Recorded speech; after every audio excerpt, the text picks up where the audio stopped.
साहिब ही हैं पूरे विश्व में, जिनकी समाधि भी है बनी हुई, कब्र भी है बनी हुई। हमारा कार्यक्रम था अभी उत्तर प्रदेश में, 2 जगह हम गए, मगहर भी गए, संत कबीर नगर के नाम से रखा है और संत कबीर जिला बना रखा है, जनपद है, खलीलाबाद मुख्यालय है। मगहर में साहिब ने जब शरीर छोड़ा, एक प्रचलन था काशीपुरी में कि भाई जो काशीपुरी में शरीर त्यागेगा वह स्वर्ग जाएगा, जो मगहर में शरीर त्यागता है वह नरक जाता है, गधा बनता है। पूरा प्रचार इस बात का वहां फैला हुआ था।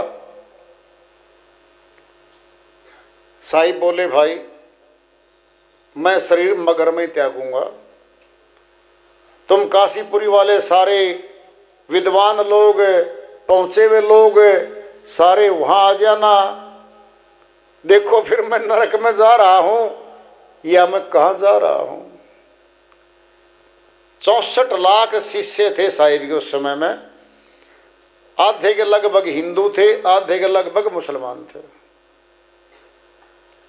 बिजली खां पठान जो है मगहर का नवाब था, वीर सिंह बघेल काशीपुरी का नरेश था, राजा था छोटा सा। दोनों ही शिष्य थे साहिब के, दोनों ही खूब भंडारों में धन लगाते थे, साहिब के प्रचार में सहयोग देते थे, और दोनों ही वहां मगहर पहुंच गए थे। आमी नदी है, उसका नाम सूखी नदी है, आता है। साहिब बोले भाई बिजली खां पठान सबको स्नान करवाना है, संगत को भंडारा करो, सबको भोजन करवाना है, और फिर उसके बाद मैं शरीर त्यागूंगा। भाई जैसा आता है, नदिया में जल था ही नहीं वहां पे, कहता जी यहाँ तो कोई जल है नहीं, तो सूखी पड़ी है, सूखी नदी इसका नाम है आमी नदी। बिल्कुल साहिब की समाधि के स्थल से 30-40 फीट दूर ही आ रही है वो, साथ साथ आज भी है वो, वहाँ पे धारा आज भी चल रही है। हम देख के भी आते हैं, कई बार जाते हैं। तो साहिब ने अपनी शक्ति से इशारा किया, जल भर के वह नदियाँ चल पड़ी। सभी संगत ने वहाँ स्नान किया। अब भंडारा अखंड था, जबरदस्त बना रखा था पहले से, तो सब संगत ने भंडारा छका।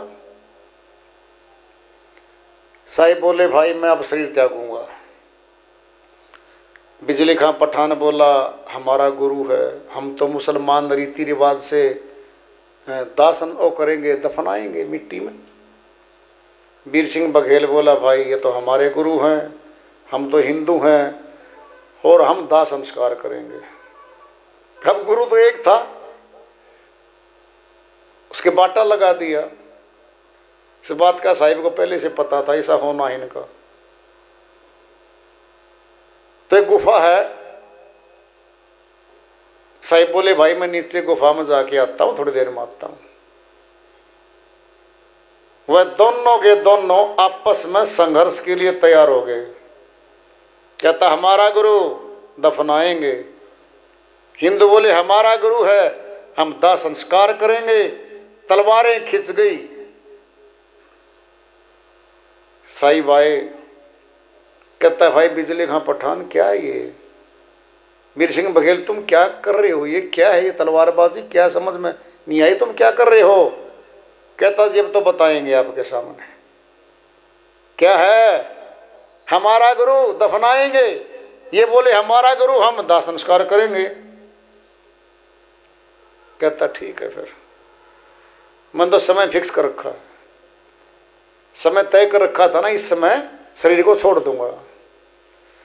भाई 120 वर्ष तो मैंने यहां लगाए, तुम नहीं समझ पाए लोगों, तुम कुएं ही रहे, तुम समुद्र नहीं बन पाए। इतनी विस्तार पूर्वक शिक्षा दी मैंने तुमको, और तुमने धर्म में बांट दिया, संप्रदायों में बांट दिया। अब तो समय नहीं भाई, अब तो तुम्हें काल देख लेगा।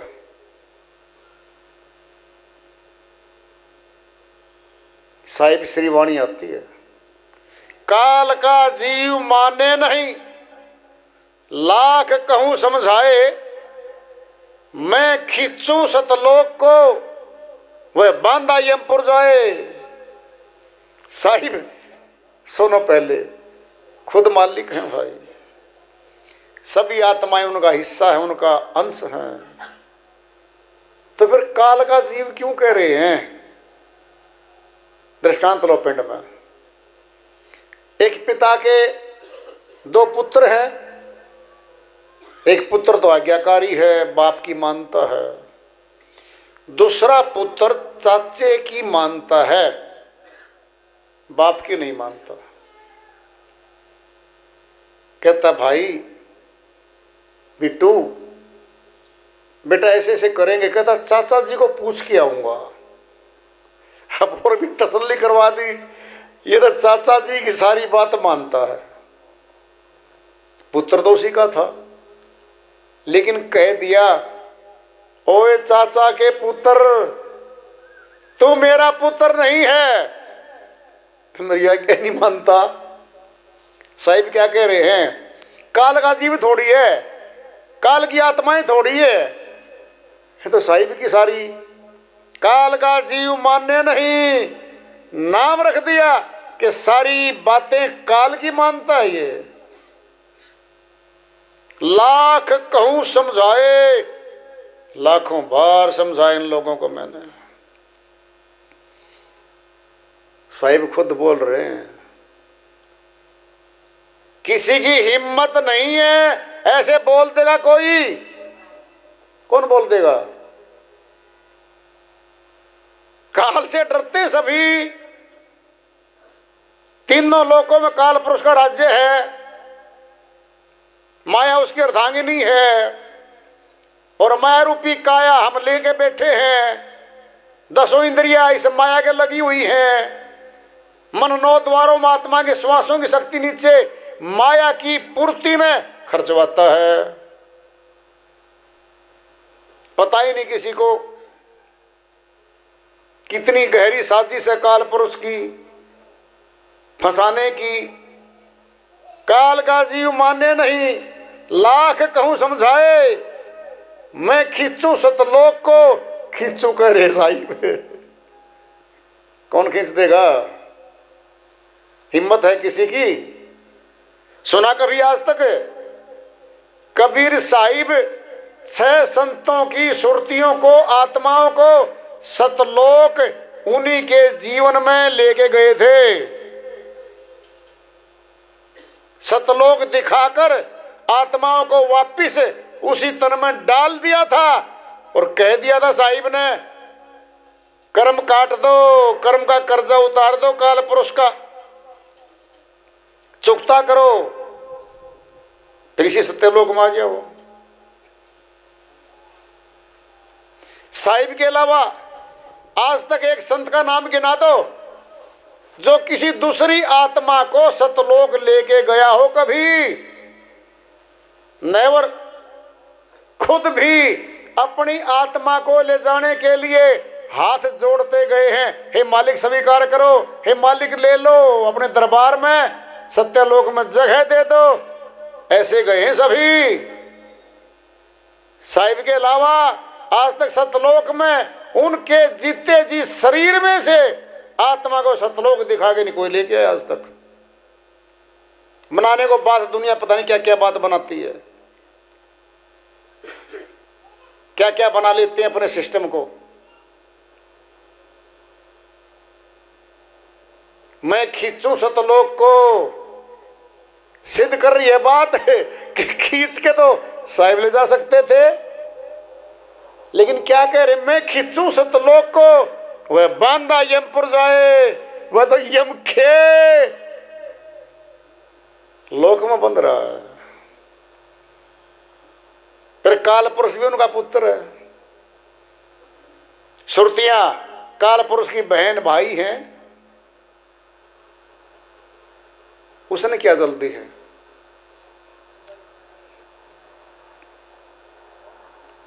वह भी उसका पुत्र है। शक्ति दे रखी है काल पुरुष को, राज्य दे रखा है, वचन भी दे रखा है। साहिब बोले भाई बिजली खां पठान सुन लो, वीर सिंह बघेल तुम दोनों, तुम्हारी सेनाएं तो तैयार खड़ी हैं। अब ऐसे करो, मैं चद्दर ओढ़ के लेट जाता हूं, जो वस्तु तुम्हें मिले आधी आधी बांट लेना।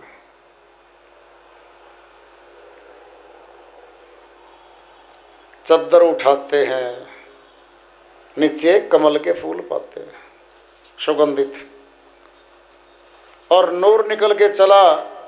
उस नूर में से आवाज आती है, उठाओ पर्दा, नहीं है मुर्दा। ए दुनिया के नादान लोगों, तुमने मुझे नहीं पहचाना। फिर रोते हैं आपस में दोनों हिंदू मुसलमान, गले लग के बुरी तरह रोते हैं। फिर क्या रोना था। फिर वहां पे आधे फूल मुसलमान ले गए, आधे हिंदू ले आए। उन्होंने समाधि बना दी, उन्होंने कब्र बना दी। आज भी समाधि पे और कब्र पे मत्था टिकाने दुनिया जाती है। साहिब के अलावा किसी संत का, पीर का, फकीर का, किसी साधु की दो चीज दिखा दो, एक जगह मिलेगा, या समाधि मिलेगी या कब्र मिलेगी।